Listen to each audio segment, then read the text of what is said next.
Welcome back to another English edition of Messi and Co. Yesterday we recorded in Spanish, and today we're here to bring you all the Inter Miami CF and Lionel Messi content in English, as we do every single week. I love that everybody's checking out the pod. We've done some great stuff here, a lot of content being pushed out. So make sure you stay tuned on the Five Reasons Sports Network with us on Messi and Co. Join with me today is Gian. Gian, thanks so much for coming on. Having you on the English and Spanish side is great. I'm sure you're loving to be able to talk about everything all the time. Yep. And we have a lot to talk about today. There was a lot that went on this week following the crazy game against FC Dallas. And we're going to start off real quickly with what happened this morning as of recording. We're recording on Thursday, August 10th, right around 1 o'clock. And we just finished up a press conference with Tata Martino and Benjamin Kremeshki, who has been a massive talking point. And the midfield has as well, which we're going to get to with a very special guest. Just going to tease that for now. And then, there's been some other updates from training that we have to talk about too, in terms of injuries and players hanging around and all this kind of stuff. So we have a lot to talk about today. So let's just jump right into it. Tata Martino and Benjamin Kremeshki sat in front of the media and spoke a little bit at a press conference at Drive Pink Stadium. Gian, you got to listen to the entire thing. What were some of the key notes and things that you heard from both of those guys?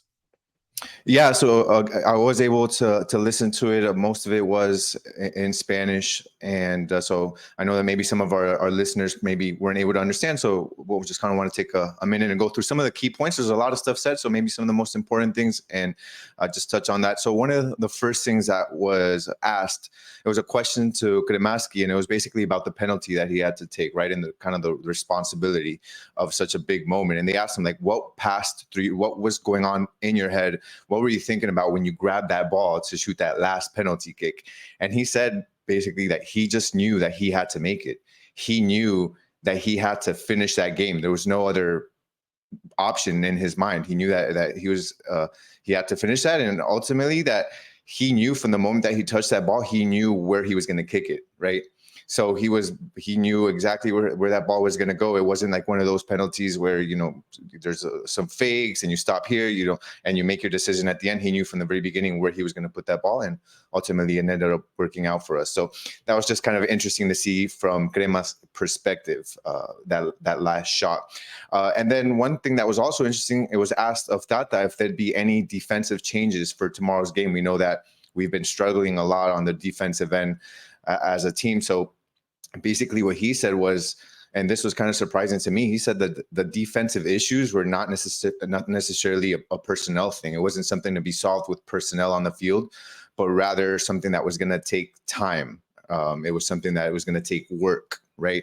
And that's just something interesting, because we also know that, we've got some players coming in that can maybe slot in on the defensive end. So that'll be interesting to figure out and see what we can do. But he also said, and it's funny because the question was asked was, we were very lethal on the attacking end during that game, but at the same time, they were very lethal when they were attacking us. So he kind of said, like, I don't want to compromise our defense, because if we compromise, if we attack too much, we can compromise our defense. And inversely, if we focus too much on the defensive end and we're too defensive, then we can compromise our attack. So there's got to be a balance between the two. That was something interesting that he mentioned.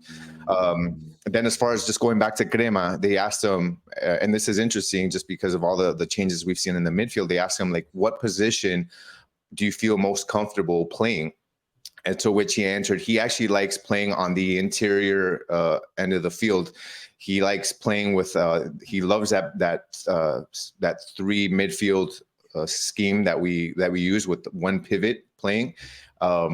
He knows that he's had to play different positions in the past. He said that this position specifically, where he's able to control the ball the most, to be on the inside of the field and be more involved in the play, is something that he likes, because he's able to express his playing style more. It's something that suits his play style more. And he said that, yeah, he's had to play on the wing before, but that's not something that he necessarily likes or prefers. He had to do it more so because of necessity. So yeah, it just shows that he's versatile, and he understands, like, I'm kind of willing to do whatever it takes for the team. Yeah. Benha is not the only victim that fell Yeah. into that trap under Phil Neville over the last couple of years. And you did Yeah. mention defense, Gian, and you know, a lot of changes people will say have to be made. There are some very experienced guys back there, and Kamal Miller, who's been in the league for a while, Sergei Kristov, who's played in the Champions League, but they kind of went and insured themselves with a huge U22 signing of Thomas Avalos, who we haven't seen yet, who's not, I don't believe, in the United States yet. It's going to take some time to work on the Yeah. paperwork. But speaking of insurance, let me go to a quick ad here. Aggressive Insurance, thank you so much. This is the insurance agency that works for you. It's an insurance brokerage agency that has been servicing South Florida for over 15 years. They offer auto insurance, homeowner insurance, condo insurance, life insurance, and a ton of retirement programs. They give free notary services as well to all of their clients. And they're representing the leading carriers in South Florida. If you have a bad driving record, no problem. No drivers are refused. And if you call them at that number, 954-581-8800, they will give you a free quote over the phone. So make sure you check out Aggressive Insurance. And thank you so much for sponsoring this episode of Messi and Co. So back to what you were saying between Tata Martino and Benha. First of all, I also loved the whole thing about the penalty too, because you have to have confidence, especially as an 18-year-old, to go up and take that as the fifth penalty. And that was obviously predetermined by the team and by the coaching staff that Benha would be the fifth one. I think it was a little bit of luck that Paxton Pomykal actually skied his penalty. Drake didn't even have to make a save, so it got down to that point, and he went up and took it with confidence. I believe Tata even after the game said that it was something that Benha wanted. And can you imagine Gian doing that in front of your idol? I mean, what? It's just insane. Yeah. That's a big ask from an 18-year-old. So it just shows kind of like the confidence that he has in him, not the performance that he's given so far this tournament, and the way he stepped up. And I think that even Messi, when Messi looked at him with the biggest smile and the biggest embrace when he scored that. So it's just something really neat to watch, especially from a homegrown. Yeah, and the thing is, it's not only a homegrown, like it is a true homegrown from Key Biscayne, and he's an Argentinian American, and it just kind of, we saw stuff earlier on this season when Messi first came in with the Ian Frey injury, and the way Messi handled that situation, holding up his jersey. The first thing he talked about in the post-game press conference that game was about Ian Frey and saying that they dedicated it to him, and it was just, he was like, okay, I'm going to take these young guys under my wing. And that's exactly what he's done. And you see it now with Benha as well. And the confidence that he's putting into these young guys that were part of Inter Miami's project from the very beginning. Jorge Mas and David Beckham spoke very highly about the academy and the prioritization there. And that's not going away with these star signings. I don't believe that they're going to take any focus off of the academy. And Benha is a true representation of that. And so are the other guys. I mean, David Ruiz is still going to be a rotational player down the stretch because of a couple of injuries, which we're going to get to in a little bit, actually. You think of a guy like Noah Allen, who will have to fill in for Jordi Alba. You have strikers in Schneider Borgelin, and there's just so many different guys that are there right now that have been there. And you've seen it, I think, under Javi Morales. 6 academy players were on the field at the same time at one point. So there's a lot to be said for what's going on in the academy and everybody who's coming up. And because of Messi and because of all these stars, granted, it's a huge, huge talking point, and it should be the main focus for everybody watching. But also, this is still an organization that has grassroots. That's still an organization that wants to bring up. And I think that, I would like to talk with Tata a little bit more about that, maybe down the stretch here. I know there's a lot of focus because it's still quite the most hyped thing in all of South Florida sports, but maybe down the stretch, we'll get to talk to him a little bit more about that. But with that said, Gian, what else did you learn from this press conference? I know there was some couple things from training, but a couple of key names that are possibly getting fixed back into the squad. Yeah. There's definitely some key players coming into the squad. We did hear about, 2 players that were very important before their injuries. And we heard about Tata mentioning, Stefanelli and John Mota have told him specifically that they're ready to join the team as of Saturday, and then they've been medically cleared. So that's really important. It's a huge step for us. Tata's got his work cut out for him because, the team's kind of gelling right now, but it's a good problem to have. You got excellent players that are just waiting to step on the pitch for you, and let's see what happens. Yeah, I think that, for John Mota specifically, it's Nico Stefanelli. We've not heard much about since the injury. Like, he has not Yeah. been talked about almost at all. And so it's good to see that the first update we've gotten is a positive one. With Jean Mota, however, if anybody who's been to a couple of trainings or seen what's been going on, or at least following it, Jean Mota has done a lot of individual work, and Miami has done this on a year-to-year basis where, for media accessible trainings, they will put out the players who have been injured off to the side, working with the trainer just for them to, show face and whatnot. And I think that Jean Mota has done that for the last couple of weeks now. Even Gregory has done that earlier on. We didn't see Gregory today from training, however, Yeah. but Jean Mota was there, and I believe he was participating in team drills already. So that is a huge, huge note. Once they're doing the individual work, you kind of say, okay, they're going to need some time, but that insertion, as Tata mentioned, training with the group, as he said, that is a huge, huge step. That is a step that is one that you look at and say, yeah, okay, they're almost there. Now, Jean Mota probably cannot play in Leagues Cup. I don't think they have any more adjustments that they could make to that roster. So they got to add Diego Gomez, but I think the deadline is probably hit by now. It's the quarterfinal, for Christ's sake. So I think that's probably done. But past August 19th, I think Jean Mota and even Gregory, which I'll talk about in a second, have a good chance of playing at some point throughout the season, which didn't look like a possibility when the injuries first happened. But looking at it now, I think that's something that you can look at and say, okay, this might be huge for the team going forward, because depth, as we know, in MLS is such a huge, huge thing. Depth in MLS is something that not a lot of teams have the luxury of. And Miami, with the way they've handled the U22s and their DPs and the roster building, just from, the homegrowns and the generational Adidas players and, the reserve players and all of this kind of stuff, they've handled it extremely well. So with everybody coming back from injury, I think that you can say Miami will be one of the deepest teams in MLS, and it will help them with an eventual playoff push. Granted, they have 12 games left remaining in MLS. They probably have to win about 9 of them, so you might need to get deep in order to try and win some games in the dog days of summer in MLS, which is where it's the hardest to do. And Messi has a task on his hands that we'll talk about later on. But right now, the focus is obviously on Leagues Cup. There's a couple other updates from training other than Nico Stefanelli and Jean Mota. The biggest one, not really that big at all, but the one that I found very interesting, Gian, was Nick Marsman was there. I don't know if you saw, but Nick Marsman was at training after, I think a week ago, he was bought out by the team.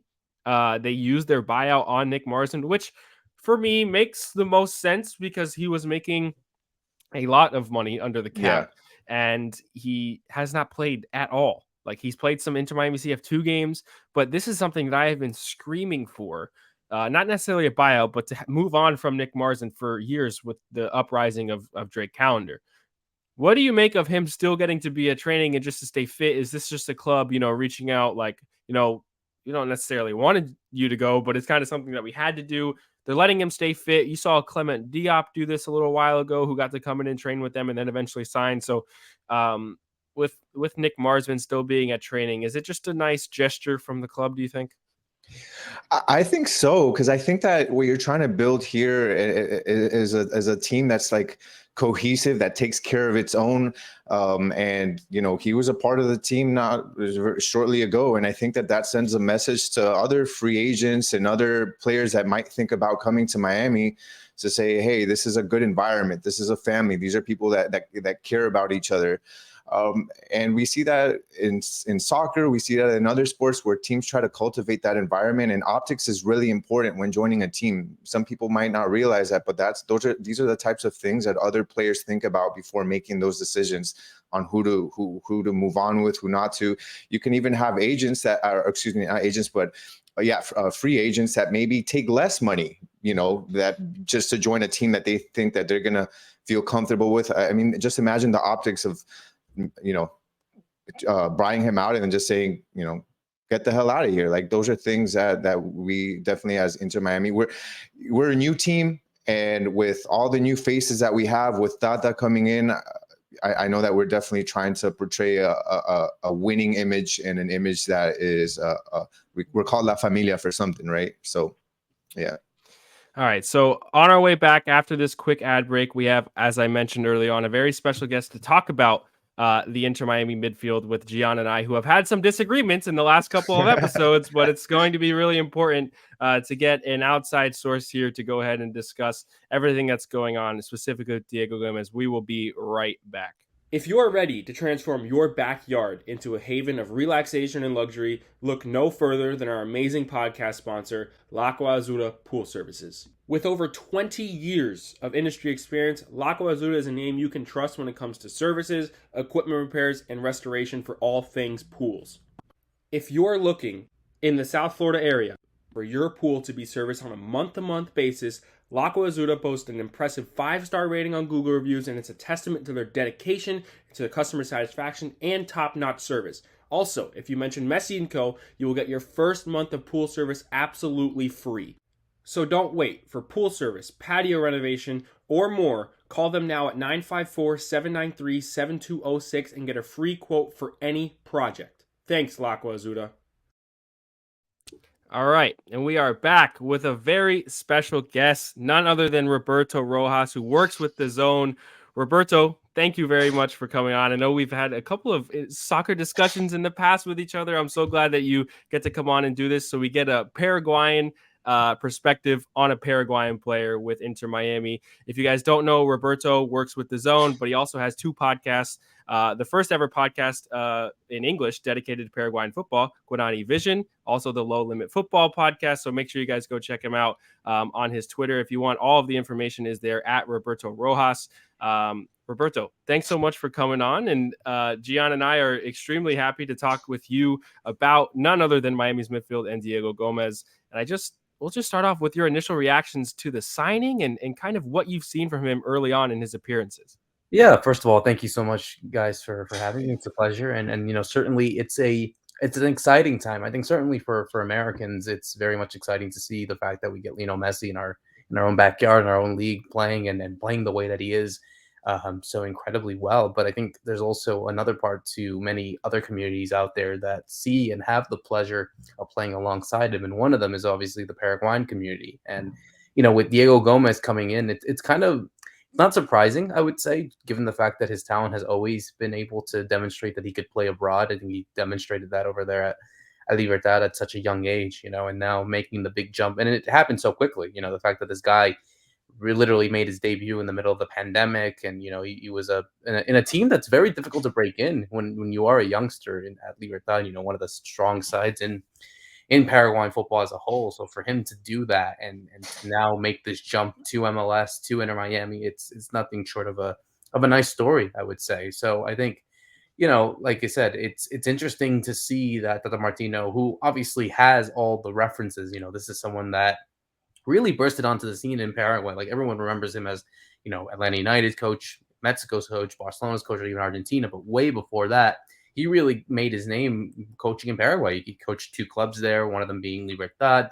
Obviously, some connections there. Also led him into the Paraguay national team when he took this team to the World Cup quarterfinals in 2010. So, obviously he's a very respected name, and, he's always someone that I think always demonstrated a lot of affection and respect towards Paraguayan players. So I think it works in that way both ways for Diego Gomez.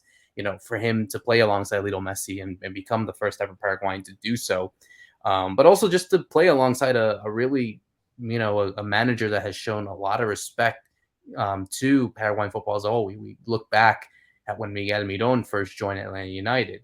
The fact that, he could have made the trip to go anywhere in Europe or any other team in the world. And he decided to go to Atlanta United because he wanted to play with Tata Martino and because of that impact. And look at him now playing in England. So I think, and again, like we've only seen 2 games of him, a 1 start and 1 substitute appearance, where I think you saw, in my estimation, I'd love to hear your guys' thoughts about it. It's just, I think you saw kind of things that he's good at, but also things he can improve on. I think in the first game, you kind of saw him, be a bit nervous, but then he was able to really get to the groove of things, like being able to help out on the defense and then be able to start plays in transition as well. I think you saw that even in the game against Orlando City, how he was more being able to be more box to box and move forward. But in the game against, FC Dallas, I think you saw maybe just a bit of the stuff where he was a bit more erratic. He had a bit more nervousness in him as well. So I think in a way that's a good thing because it allows Tata Martino and his players. And hell, if you're going to learn how to become a good midfielder, might as well do it with one of the greatest defensive midfielders of all time and with one of the greatest players of all time as well. So I think right now, from what I've seen in these basically small debuts of like 120 minutes combined, I think we're seeing a player that is on the rise, can indeed improve, but he has to do it quickly because I think as Inter Miami continue to win games and continue to build momentum and other players also trying to make their name on this side as well, I think he would have to get moving fast. But from what I've seen, I mean, it's nothing. He hasn't done anything too crazy for him to either showcase himself or to become, kind of a bust, you would say. Yeah, and this is where Gian and I had a lot of discussion about it because when he came on in that game against Orlando, I loved the aggressiveness, and we talked about it a little bit, Roberto. On Twitter and everything like that. I love that he showed a ton of aggression and he was eager and hungry when on the ball, off the ball. It didn't really matter. He was aggressive and making passes and things like that. So it didn't necessarily work out all the time in his favor, but you could tell that he was eager to get on the field and showcase what he can do. Now, with that said, this is where Gian and I disagreed. I thought that with that performance, whether it was the greatest one you've ever seen or the worst, that Diego Gomez did enough to earn a starting spot going into the Dallas match. And I thought that Tata Martino would go ahead and do that over the likes of Ben Hakremeshki. And Gian thought that he should keep the midfield the same. Now, in my opinion, and I don't know exactly what you saw against FC Dallas, but in my opinion, Tata Martino changed the midfield just a little bit enough to where I think the system failed him. And Gian kind of, I don't know your thoughts completely on that. I know we talked about it a little bit after the game, but there was a shift from a double to a single pivot. Dixon Arroyo dropping in a lot more than he was before and playing out on the right a little bit. In this three-man midfield with Diego Gomez, I think that Tata thought he would have a lot more balance than he would with the likes of Ben Hakremeshki, who likes to get forward and play more as a number 10 rather than a box-to-box. But the balance didn't come, did it, Gian? No. I think that a lot of time, it's just the whole setup for that game didn't necessarily suit Gomez that much because Gomez is very aggressive. He likes to be very involved in the attack. I've noticed. I mean, and he's just so good at finishing inside or even outside the box. He kicks very well from outside the box. I saw a lot of goals he scored from headers, so he's very involved up top. The only issue was, Arroyo was on the back, but Busquets was playing a lot higher than he typically will play, and then our fullbacks typically play very high up as well. And that just left us very much open to the counterattack on numerous times. So I think that it's kind of like a combination just of Gomez getting more games under his feet to understand what his role is. Like, he's got to come down a bit more. He's got to adjust that part of his game, but that's a learning process. But then also just Tata learning kind of like, if you're going to use him like appropriately and make sure you set everybody else up to suit his game. So I think it's just a learning process. Even Tata today said in the press conference that, he noticed that Gomez was very nervous, but that this was more about an adaptation period for Gomez. And that, we just saw Jordi Alba, Busquets, and Messi debut. And to really expect the same from Gomez as these three is not the right context to put this in. That's pretty much what Tata said. So, which when he said, Gomez needs some adaptation, I thought that was right. He needs to adapt. So that's why you and me kind of disagreed. I'm like, he needs to adapt. Well, why did you put him in to start right away? Like, I thought it should have been more incremental, but Gomez is very promising. I just think he needs some time. Roberto, what should Diego Gomez's role be in the mid? From what you saw with him in South American football and coming up now to MLS, where are his strengths and what should he be asked to do in Tata Martino's midfield alongside the likes of Sergio Busquets and Dixon Arroyo, and maybe when Gregory and Jean Mota come back, other 6 or box-to-box guys that may give a little bit freedom to a guy who wants to go forward? I think, it's like you said, I think this is someone that is very much aggressive, and you kind of see in some of the matches that he's played already how he really likes to go forward. And I think he's demonstrated that. I think he's someone that likes to win the ball and loves to go in transition. Yes, you can get someone, and I think that's good for someone like him to have the attributes to go and ship back and help the defense. But, there's only so many other players that can do that, even with Busquets, even him trying to go forward, maybe not as much as he needs to. Of course, you can't really doubt his talents at all and his capabilities. So why should we ever have to do so? But maybe for like Dixon Arroyo as well, it's like, where do you put him? So I think for Gomez, I think you even saw that in some of the games that he's performing, even in like the first, like, okay, he wasn't involved directly, but at least he was able to, play a part, winning the ball back and then moving it forward, for the goal. I think it was the first goal actually against MC Dallas, and then one of the goals, like the third goal against Orlando City. So it's like, all right, that's exactly the kind of player that you want. And I think as more people tend to look at him as well, I think, like you said, this is someone that likes to go forward and likes to win headers, likes to go in and is not afraid to shoot from distance as well. So, and you want that because maybe it allows someone like Messi to, again, he does his own thing. He's able to work in whatever position possible, but at least it eases off a bit of the pressure from him, even from the likes of maybe even Taylor, Joseph Martinez, that you can get someone that is able to go on the attack and be able to help the team move forward. And I think someone like him who can obviously improve, and I think I agree with John in that set of like, that kind of adaptation. I think, yeah, of course you're making that big jump from Paraguay and MLS, and maybe people expect you, as the number 8, and you're coming in as kind of that young star. Yeah, you want to do that. But at the same time, these are players that it's not going to happen like that instantly. Like, yeah, obviously, like after like 10, 15 games, if he's not exactly performing to the standards that he is, and then you're going to start doubting. He hasn't reached that yet, and we have no idea what he's going to do. Of course, you got to be optimistic in the games that we saw if they get the balance correctly, and we'll see what they do in the next game against Charlotte. Just like, be able to get that. Would I start him? I mean, I at this point, I feel like maybe you do, and rightly so. If Tata feels like he trusts him as well, who are we to doubt? I mean, yeah, of course, if he's making that choice of like, no, this is a guy that I want on my midfield.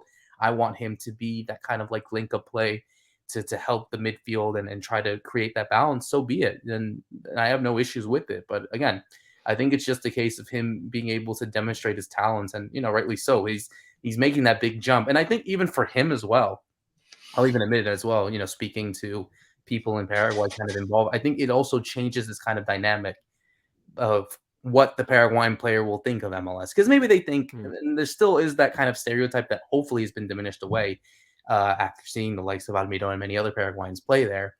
But this case of like, it's not as aggressive as one would say in Paraguay. And I think that's I completely disagree with that. I think it's way more than he expected. It's very much more fast paced because, Paraguayan football is a bit more slower. You take your time. Yes, you'll have the aggressiveness and whatnot. But MLS, it's as much as they want to like not admit it, it's very much different than what you would expect in Paraguay. So he has to adapt to that. I think if he adapts to the speed and be able to understand what works best for him, and I have full certainty that he will do that, but I think it's just a case of like trying to see what works best for him. But I think at the end of the day, if Tata trusts him and he feels that he's someone that can, be that kind of like metronome in the midfield and help out on the attack, then I think he has a lot to work with, and it's all on him at this point. And there's one big thing here that we haven't mentioned yet, is that there's going to be competition in Miami's midfield. There is a ton of it, especially going forward and in the very near future. We talked about it just a little bit ago about, the possibilities of Jean Mota returning when MLS starts back up, Gregory as well. And, Gian and I had the disagreement on Ben Hakromeshki and Diego Gomez and who should start. So immediately, as soon as Diego Gomez got here, it wasn't like he was 100% going to be the starter. We didn't know what was going to happen. And you had a ton of people saying otherwise, that he shouldn't be and you should keep Benha. And then Benha gets subbed on against FC Dallas and scores in 15 minutes or 15 seconds with like his second touch of the game.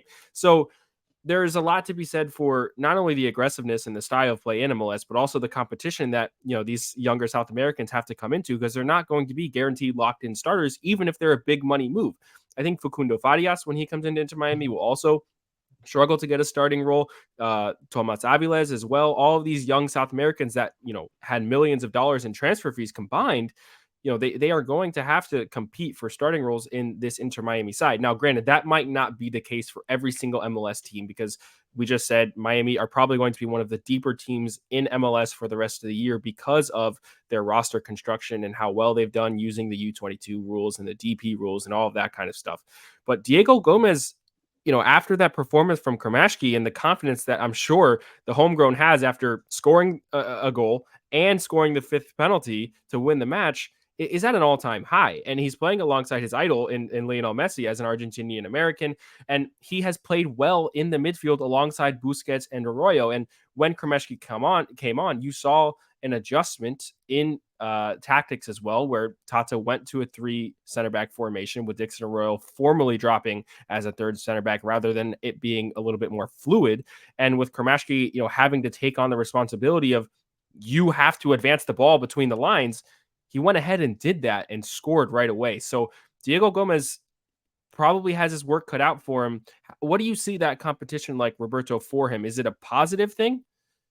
Yeah, I would say so. I think certainly it allows him to be motivated and to see someone that really is in that same position, thinking, "Oh shit, I have to do better than what these guys are doing." And these guys have, again, they've played already in Inter Miami. They kind of know what it's like to work with these teammates. Where someone like him, who's just been here a couple of weeks, I think that's kind of the thing that kind of has to serve as his motivation. But it also, in a way, it gives a nice problem for Tata Martino as well, because it shows like, okay, who can I trust in this sense? Like, how can we make this work? Is the case of making the sacrifice of dropping another, like an Arroyo or even a Busquets. I don't see that happening, of course, but it's like something along those lines. It's like, what works best for me? And I think it's going to have to depend game by game. Certainly, in an industry, in a league as well, where it's not really forgiving. We say that a lot in European leagues, if like one game can ruin or make you. And so something like that, I mean, I don't see anything from Gomez to say that, yeah, his starting role is definitely in jeopardy. But certainly a lot of these players understand that there's going to be competition. Like, if unless you're not Lionel Messi or Busquets or Jordi Alba, your position is going to be at risk. And so there are going to be players that are trying to obviously impress themselves and trying to impress the manager, trying to impress everyone involved as well. I think for someone like Gomez to understand that, and like I previously said, this was a player who burst into a team, into a Libertad side that was very much difficult to get into because of so many competition, playing against very much different players across different competitions in South America, not just in Paraguay. So I think he understands that, but now it's just taken up a big of a notch for him to hopefully be able to understand that, yeah, this isn't going to be as easy as I thought. But it's good for him. It's a good learning experience, and I think what better way to learn it from, like I said, from a manager that you have in Tata Martino, who's such a good man manager more than anything, and also with the teammates that you have. I mean, it's a good experience to have. Now it's just for him to take that opportunity and seize it. Roberto, so I'm a big Liga de Quito fan, right? And in our golden days, like 07, 08, we won the Libertadores in 08, we won the Sudamericana in 2009. One of our best players, and one I was the biggest fan of him, was a Paraguayan by the name of Enrique Vera, part of the national team of Paraguay as well. And he reminds me so much of Diego Gomez, like just very aggressive on attack, like anchoring a lot of the times the defense, very tough, could shoot from outside, and was very good at tackling, just like Diego Gomez, knew when to step up on the defender to take away the ball. So in looking at a lot of highlights of Diego Gomez, unfortunately, I haven't been able to watch a lot of the games, but I've watched a lot of highlights. A lot of the highlights tend to be that aggressive attacking side. I saw a few highlights on the defensive end, and it looks very promising. But I'm just curious, since you're more in tune with Paraguayan soccer or Futbol, what is the general consensus from that side about his defensive capabilities? Like, what does that look like? No, I think you're accurate. I think that someone, Rambert, as we actually used to say, that's kind of his nickname that we give him over there in Paraguay. But yeah, that's something that I think, even for him is something that is capable of doing, being able to anchor that midfield, be able to be aggressive, not afraid to go on the attack as well. And I think that's even something that not just Inter Miami would like to have, but even for us in the national team, because, I'll probably even say I've been following this team for over 15 years, I would say. And I've enjoyed Enrique Vera during his time because he was someone that was able to anchor that midfield. And we haven't had a talent like that ever since. That's always something we like. Yeah, we've had like wingers and good defenders and whatnot, but we've never had like that kind of like main anchorman. And I think that's the hope that we have, hopefully, for Gomez. He's already had a few games on the national team. I think he's had like 4 or 5.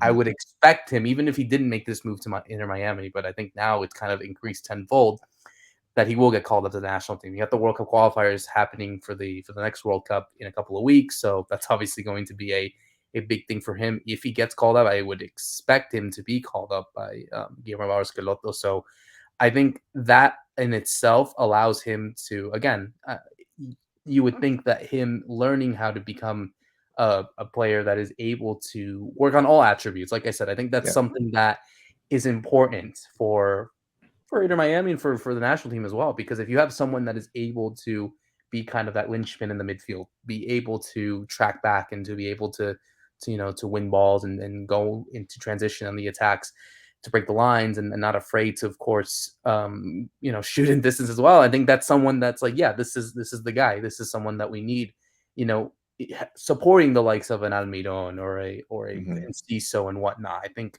having him in that and learning in this way would be perfect for him. Again, I think that's always been the hope for him as well, is that, this isn't obviously any disrespect to MLS or to Miami, but it's that's always been kind of our thing. It's like, and I think a lot of South American players would also agree with this. It's like, mold yourself into a good player, try to improve what you have, and then if you get lucky, like Almiron did when he went to England, go and try it in Europe, because that's something that we're starting to now look at. We're starting to look at the success of what Almiron did at Atlanta and working with the same manager. So a lot of people are thinking, okay, of course they're not the same position, but if Tata Martino can mold this midfielder into someone that could be talented, in the sense maybe like a Moises Caicedo. I mean, maybe they're not as similar, but like in that sense of like, molding him into this kind of midfield and then make that big jump to Europe and then obviously work out from there. I think that's kind of the big hope for him. So I think, seeing him at Libertad, I think he's someone that can indeed try to improve a bit more defensively. I think he has the capability to do it, as we've seen already, even in YouTube highlights or even in their Miami games already. I think as long as he's able to do that and to mold into a better player, then I think he could be, one of the unsung heroes for Inter Miami. Not exactly the main star, because you still have someone that's going to take that, but at least like become one of those like underrated players and has the capability to be someone that likes to work hard, because I think that's something that is always kind of our MO, really, as a Paraguayan player. They always like to work hard. Maybe they're not exactly that talented, gifted, or technically, or like to showcase skills, but the one thing they'll do is work hard. So I think if he can combine that with everything that he can learn during his time in Miami, then I think he can have a really special player, not just from a team's perspective, but hopefully from a league perspective as well. One of the U22s that Miami have signed, Diego Gomez. I don't think that you will find a more in-depth discussion on Diego in the entire world here on Messi and Co. Roberto Rojas, thank you very much. If you can, let everybody know where they can find you and what you got going on. Yeah, my pleasure. Thank you so much, guys, for having me. Of course, you could follow me on Twitter at Roberto Rojas 97. Obviously, as Austin had mentioned at the beginning, you can check out my podcast, Low End Football, which I do every week, talking about the world's game, talking about what's been going on in, not exactly just in Paraguay, but if you do want something along those lines, check out Guarani Vision, our the first ever podcast dedicated to Paraguayan football in English, where we talk about everything going on in Paraguay, national team, players abroad, the local leagues, the whole 9 yards. So definitely check it out there. And thanks so much for having me, guys. I really appreciate it. Absolutely. So when Diego Gomez has his first man of the match performance, Roberto, you're coming right back on to Messi and Co. to talk all about it. Thank you so much, man. We appreciate it. My pleasure. Thanks, Roberto. Thanks so much, guys. Have a good one. You too. That was Roberto Rojas. Wow, what that was a really, really good discussion, really good discourse about Diego Gomez and what's going on kind of with Miami's midfield and where, it's kind of headed going forward. There's still going to be, discussions about Benja, about Diego Gomez, who should start, at least for now in the rest of this competition. But at least, for when Gregory comes back and Jean Mota comes back, the discussions are going to be increased even further about what should happen in Tata Martino's midfield. Gian, we learned a lot there. Yeah, we definitely did. It's good because we're very limited sometimes to what we can see as an audience from outside, the country that those players are playing with. Like I was mentioning to him, I was able to see a few things on YouTube and a few highlights, but it doesn't necessarily paint the entire picture. And he just did a great job of doing that for us. We kind of understand what the player profile is for Gomez now, and I think that that's going to help us kind of understand what Tata might end up doing with the scheme, with how he maneuvers players. So that's good, and I'm excited. We had that disagreement earlier on between Benja and Gomez, but the more I've seen, I can see him taking that spot, but I still will not admit that it's to me 100% obvious that he should. I think that they're interchangeable. Happens in Charlotte, Gian? What do you think happens against Charlotte tomorrow night on Friday? So, I mean, we got to understand how Charlotte plays, and Charlotte's a team that pressures very much. They're going to pressure you very high up. So we're going to need that connection between the defense and the forwards, right? And we know that it's either going to be Busquets or Cremaschi, or Gomez. So I would say, who do you think is going to give you that bigger chance of being able to transition between defense and offense? Do we think that the playmaking of Cremaschi is going to be more helpful in that situation? Do we think maybe the toughness of Gomez being able to push through with that ball, because he's a very tough guy. He's able to get himself out of tricky situations with his physicality. So I think I'm open to either, but you know me, I'm one of those guys that if it's working, don't mess with it. But Tata knows what he's doing, and Tata is very much in favor of Gomez. In his press conference, he actually asked, no, not in his press conference, excuse me, on The Athletic, I read something on there that they had asked Tata, what was the situation with Gomez? And Gomez, he actually reached out directly to Gomez himself and called him. He handpicked Gomez. He was very much part of all the negotiations that had to do with bringing Gomez in. And he actually called Gomez on the phone and he said, "What are you waiting for? Why aren't you here yet?" So, and that's a quote. So that's actually pretty funny. So that just shows he's very much for Gomez. But I think that when all those negotiations started happening, all that, we hadn't seen quite the emergence of Cremaschi yet, right? For that, that's even tougher. It's I thought this was a for sure gone conclusion that Gomez was coming in for that position. Now Cremaschi steps up, he's scoring, it's such a good problem to have. Especially with the injuries in midfield. And I know we spent the majority of the show talking about the midfield, but that's just kind of we know what's going to happen in the attack with Lionel Messi. But the problem that Tata Martino has now is who to start in the midfield. And who would have thought of any of us that we'd be asking these questions at this point in the season with long-term injuries to Gregory and Jean Mota, who have been running the midfield for years with Inter Miami now. So it's a little insane to me that we're even having a discussion about these two guys, because I do think that they're both extremely beneficial to Miami's midfield. Bringing the likes of Dixon Arroyo was an emergency kind of thing. It's worked out because he plays well for the most part alongside Sergio Busquets. And I think, for Tata Martino to have to make this decision, at least in the long run, it's going to benefit Miami. And you've got, these guys locked in for quite some time. Now, I don't know what is in store when it comes to their future, because a lot of times, players from South America like to make the MLS jump to end up jumping over to Europe, like Miguel Almiron did, the fellow Paraguayan. So it's a very interesting discussion. And I think that going forward, it's a discussion that's great to have, because you're talking again about the depth on an MLS side. And that's not something that is very normal across the league. So it's a huge, huge thing for Inter Miami. Now, Charlotte is visiting Lionel Messi and co in the quarterfinal at Drive Pink Stadium. A little update about this. It will push back the August 20th game that was originally scheduled in MLS, the return of MLS for Inter Miami against Charlotte, also at home. Because the winner of this game goes on to the semifinal, and with the semifinal game, there's also a third place game going to be played. They're both going to be played on the same day, which is August 19th. So you're not going to play back-to-back games and back-to-back days. So the August 20th game has been postponed to a later date to be confirmed. It's not been announced just yet. It'll probably be midweek between the 20th and the 30th, because I believe Inter Miami take on Nashville on the 30th. So it'll be sometime in between those 10 days. So that's something to look at. As we are getting ready to wrap up the show here, this isn't, the games get increasingly larger for Inter Miami. It's still a one and done kind of thing, a knockout tournament. And if you do end up making that semifinal, you have a chance to play for a CONCACAF Champions Cup spot no matter what. I believe third place in Leagues Cup does get an automatic spot. So this game is absolutely huge for the progression of Inter Miami as a franchise. Have never made really an international competition or intercontinental competition, I should say. And now with one game away for playing for a spot in the CONCACAF Champions Cup, just how important is this, Gian?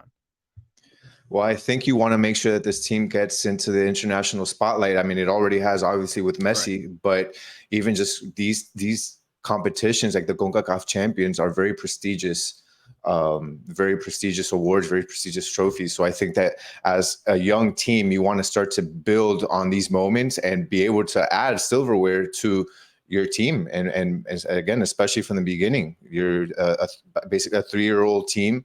If you start winning these trophies and winning cups and that sort of thing, that's going to attract even more players. So it's like almost like use this as a springboard. You've got some of the top players, now start getting some of the top results, and you can see our team basically start to be like other players are going to see this and say, I want to be a part of this. So it's good for Inter Miami. It's good for the MLS as a whole, as a league, just to make it a better league in general. We're already just, with just the players that we've gotten, we already see rumors of like Neymar. Like, when would you have thought rumors of Neymar coming to the MLS at his age? Like, all of this is just amazing. And it's just something for us to build upon. If we can get this position or this spot in CONCACAF Champions, that's just going to be huge for American soccer and for Miami, and make Miami a marquee spot in the MLS.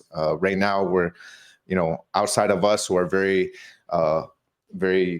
excited about our team. There's teams that talk bad about us and they think that we're not that good, but we have a chance to show them that we're a top tier club. So it's really important, and just for the confidence of the players as well, that there's nothing better than having some silverware in the locker room.